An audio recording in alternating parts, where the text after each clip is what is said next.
मैं आपको इतना ही कहूंगा कि राजनीति हमारे जैसे लोगों के लिए सिर्फ चुनाव नहीं है। ये पूरे जो समाज की दुर्दशा है वो इसलिए है कि राजनीति को सिर्फ चुनाव तक सीमित कर दिया गया है। चुनाव आया, सब लोग जुट गए, किसको जिताएं किसको हराएं, और जैसे ही चुनाव खत्म हुआ फिर अपने अपने काम में लग गए। हम लोग जो प्रयास कर रहे हैं, बिहार की जो दुर्दशा है वो किसी एक व्यक्ति ने, एक दल ने नहीं किया। उसके लिए सामूहिक तौर पर बिहार के सारे लोग जिम्मेवार हैं।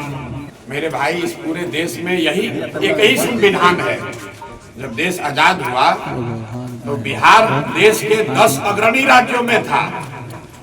इस सारे नेताओं के रहने के बाद भी आज भी देश में सबसे गरीब और पिछड़ा राज्य बिहार ही है।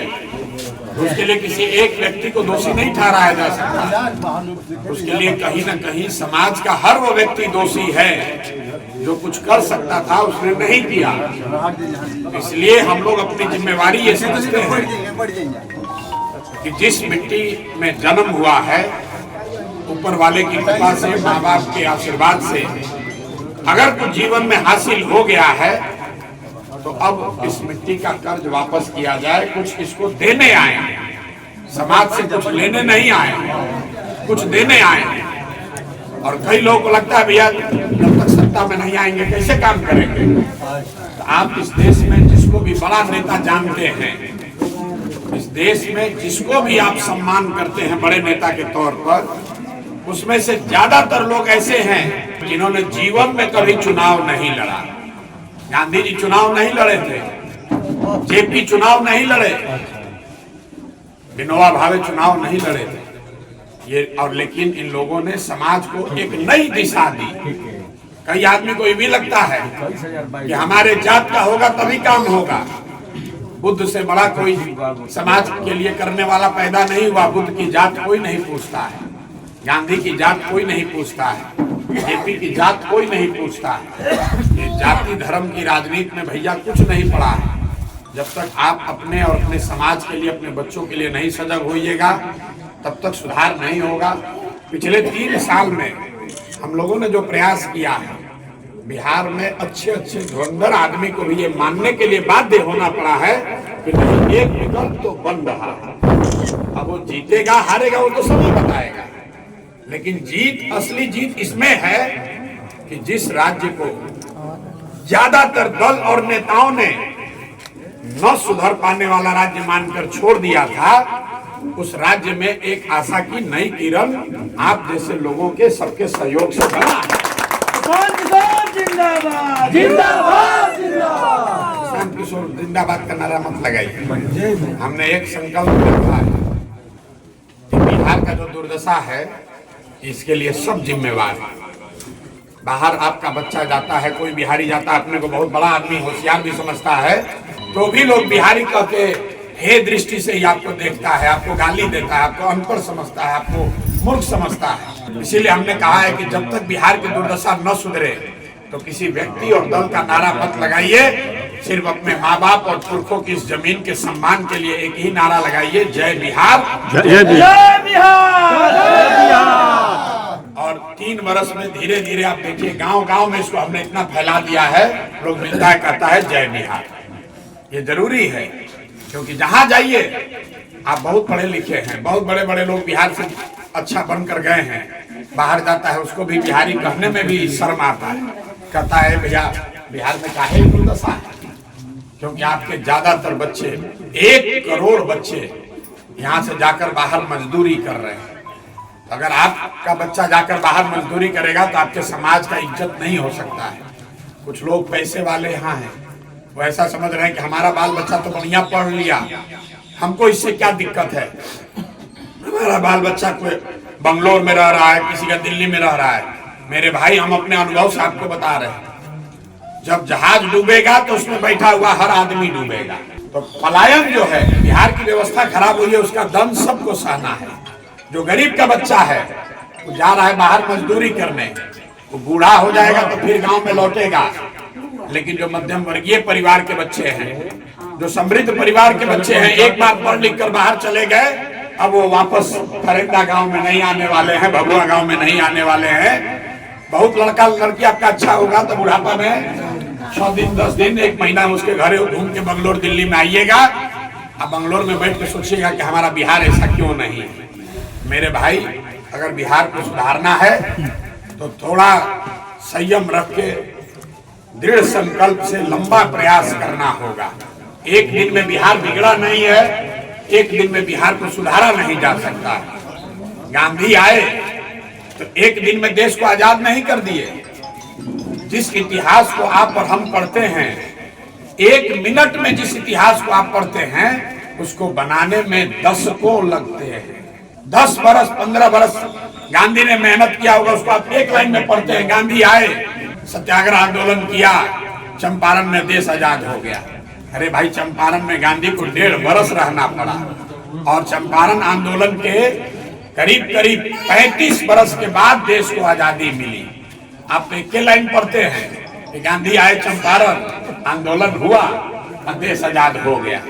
तो इतिहास पढ़ना एक बात है, बनाना दूसरी बात है।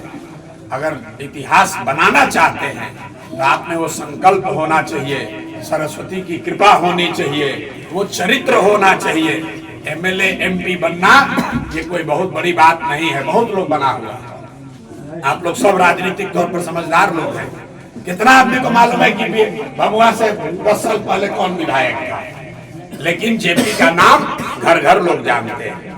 लोहिया का नाम, विनोबा भावे का नाम, गांधी का नाम लोग घरे घर जान रहा है।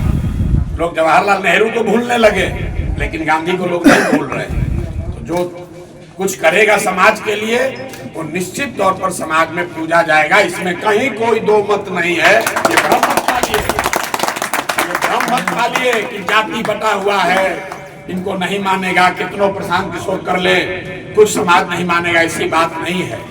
अगर 3 बरस हमने मेहनत की है, 3 बरस समाज की बात की है, तो लाखों लोग आज बिहार में हमारे साथ जुड़ा है। हमने उसकी मदद नहीं की, हमने उसका नाली गली नहीं बनवाया है, हमने उसका राशन कार्ड नहीं दिलवाया, हमने उसके बच्चों के पढ़ाने के लिए कुछ नहीं किया। सिर्फ उसके घर गए, उसके गांव गए, उसको ये कहा कि ये रास्ता सही है, इस पर चलो। 1 रुपया किसी को मदद आज तक नहीं किए, 1 रुपया भी किसी को मदद नहीं किए हैं, लेकिन उसको बता रहे हैं कि कौन से रास्ते पर चलने से तुम्हारा और तुम्हारे बच्चों का भविष्य सुधरेगा। तो इसी जातियों में बटे हुए बिहार में लाखों लोग आज जन सुराज में अपना और अपने बच्चों का भविष्य देख रहे हैं। तो मेरा आपसे आग्रह यही है, चुनाव का समय है, जिसको हराना है, जिसको जिताना है जिताइए, वो आपका निर्णय है, हमारा निर्णय नहीं है। हम वोट ना मांगते हैं ना अभी मांगेंगे। इतना जरूर कहेंगे, जो आपके क्षेत्र से सबसे बढ़िया आदमी खड़ा है, वो किसी दल का हो, उसको जिताइए, उसको जिताइए। जन सुराज में हम एकमात्र आदमी है, रोज कहते हैं, जन सुराज जीते या न जीते, बिहार जीतना चाहिए। और बिहार तब जीतेगा जब अच्छा आदमी को जिताइएगा। अच्छा आदमी को नहीं जिताइएगा तो किसी दल से जीत कर जाए, आपका नुकसान ही होगा। जो गलत है वो गलत है, वो भाजपा में जाने से अच्छा नहीं हो जाएगा, वो जन सुराज में आने से बढ़िया नहीं हो जाएगा। बालू और शराब माफिया को जिताइएगा तो मेरे भाई वो किसी दल में जाएगा, आपको और आपके बच्चों को लूटेगा ही लूटेगा। ये ध्रुव सत्य है, सूरज पूरब में उगता है, वैसे ये ध्रुव सत्य है। गलत आदमी को का साथ दीजिएगा, आज नहीं तो कल आपका और आपके बच्चों का गलत ही होगा। तो जहां पर जो दोनों तीनों प्रत्याशी खड़े हैं उसको जांच लीजिए, परख लीजिए, और जो आदमी उसमें ठीक लगे उसको वोट दीजिए, उसको जिताकर भेजिए।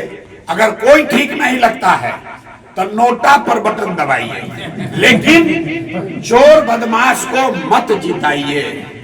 एक बार जब आप किसी चोर बदमाश को जिताते हैं, भ्रष्टाचारी को जिताते हैं, तो उससे 1000 भ्रष्टाचारियों का मनोबल बढ़ता है। उसको ये विश्वास हो जाता है कि भैया कितना भ्रष्टाचार करें लोग, हमको वोट देबे करेगा।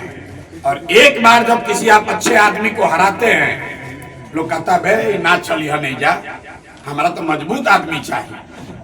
एक बार जब आप अच्छे आदमी को हराते हैं, हजारों अच्छे आदमी का मनोबल टूटता है कि भैया राजनीति हम लोग के लिए नहीं है। इसीलिए धीरे धीरे अच्छे लोग राजनीति से किनारे हो गए हैं और जितना चोर बदमाश लंपट भ्रष्टाचारी है वही नेता बनकर आप पर हम पर राज कर रहा है। तो ग्रीस में बहुत बड़े दार्शनिक हुए जिनका नाम है प्लेटो। प्लेटो ने कहा कि जिस समाज में समझदार लोग अच्छे लोग राजनीति में भागीदार नहीं बनते हैं उनको इस बात के लिए तैयार रहना चाहिए कि कोई समाज का मूर्ख आदमी राजा बनकर उन पर शासन करेगा। तो बिहार में यही हुआ है। जितने अच्छे लोग हैं जिन्होंने समाज के लिए राज्य के लिए लोगों के लिए कुछ किया है सोचा है वो राजनीति से किनारे हो गए। जितना बालू माफिया चोर बदमाश भ्रष्टाचारी मर्डरर है वही अब बन गया एमएलए एमपी। अब फिर हम लोग सोच रहे हैं कि बिहार में सुधार काहे नहीं हो रहा। अरे भाई सुधार तब होगा जब अच्छे आदमी को जिताइएगा। तो जन स्वराज में एक विकल्प आपको मिला है। विकल्प इस बात का है आपको मालूम है कि नीतीश का विधायक है भाजपा का विधायक है चोर है बदमाश है, लेकिन लालू जी के डर से नीतीश भाजपा को आप वोट देते हैं, अब भाजपा के डर से लालू को वोट देते हैं। तो वो डर खत्म हो, राजनीतिक बंधुआ मजदूरी खत्म हो, इसके लिए जन स्वराज ने शुरुआत करी है। 243 लोग खड़े हैं जन स्वराज से, 243 लोग खड़े हैं। हम ये दावा नहीं कर सकते हैं कि 243 अच्छा आदमी है, लेकिन इतना दावा जरूर कर सकते हैं कि कम से कम उसमें से 200 आदमी ऐसा जरूर है जो दूसरे किसी भी दल के प्रत्याशी के मुकाबले बेहतर चरित्र का आदमी है। समाज की तो